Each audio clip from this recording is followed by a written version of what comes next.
Hello everyone and welcome to the Green Man channel. Hope you're doing good and well. So it's time for the second album review of this Sunday's double feature, and this time I'm talking about the seventh studio album from Floridian death metal band Monstrosity.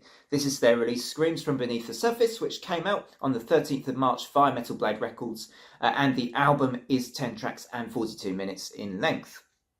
So this album, I'm not very familiar, first of all, with this band. I've heard of them, but that's about where it ends. And it's interesting to read a little bit more about them and their history, that they've been around for a pretty long time, since the early 1990s. And Blabbermouth actually says, Floridian death metal Monstrosity have seldom received due credit for their efforts. This is largely the result of a somewhat intermittent recording career that has produced only 6 albums in 36 years. But the quality of those records has never been in doubt. And I think that maybe that explains somewhat why maybe I haven't discovered them yet. I'm a pretty big death metal fan.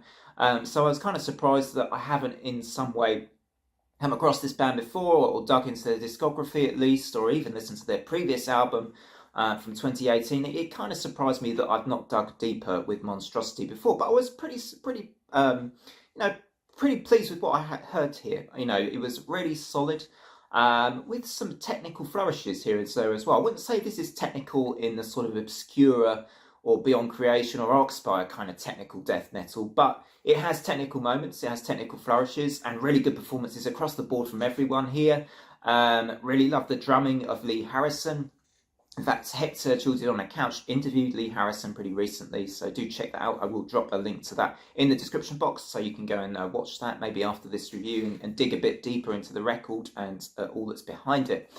But yeah, I thought this was just overall, it was a pretty solid slice of death metal with some technical flourishes within it as a sort of summary. I'm not sure whether I'll come back to it super often yet. It's still not the album's not been out particularly long, so I will be spending more time with it.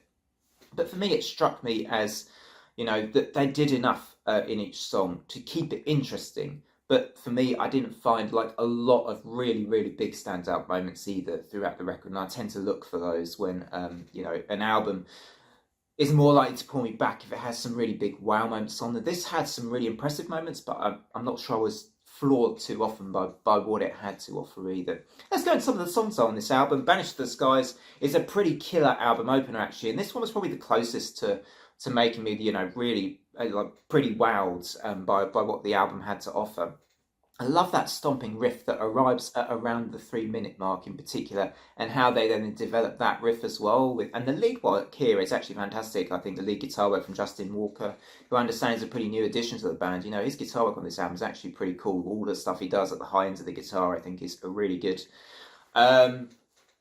Next up, I'm going to talk about The Atrophied, which was another track which offers some good twists and turns.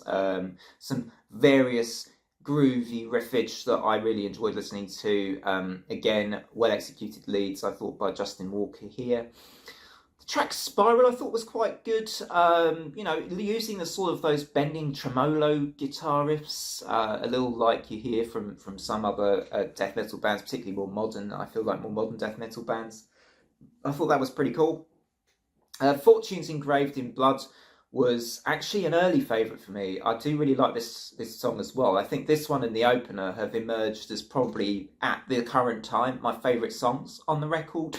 Just love the relentless barrage of shredding, chugging, solos, and I find this one to be reasonably memorable as well out of all the songs on the album. I loved The Thorns. I mean, that was a kind of progressive type of track, full of relentless drum blasts once again from Lee Harrison. Really enjoyed that song. And actually the last song has kind of stuck with me a bit here as well, and a good finish to the album. I think it has a very strong start and a very strong finish. Some of the stuff in the middle, I can kind of take or leave with this record, but really strong start and finish to the record. Veil of Disillusion, the last track, I think is brilliant, the way it shifts through a range of tempos and brings the album to what I would describe as a pretty satisfying conclusion. So, to sum up this one, I think this is a tasty offering of somewhat technical sounding death metal with, progressive moments and some pretty good performances throughout. So yeah, I think I'm going to give this one an overall score of an 8 out of 10. Let me know what you thought of this in the comments. Did you love it? Did you hate it? Or, somewhere in between. Let me know what you thought of this release from Monstrosity. I'd be interested to hear from you. But otherwise, from me, once again, until next time on the channel. And by the way, it's good to be back with a upgraded laptop. So hopefully there won't be any little delays caused by technological problems in the near future. So yeah, from me on the Green Man, it is, as always, bye for now.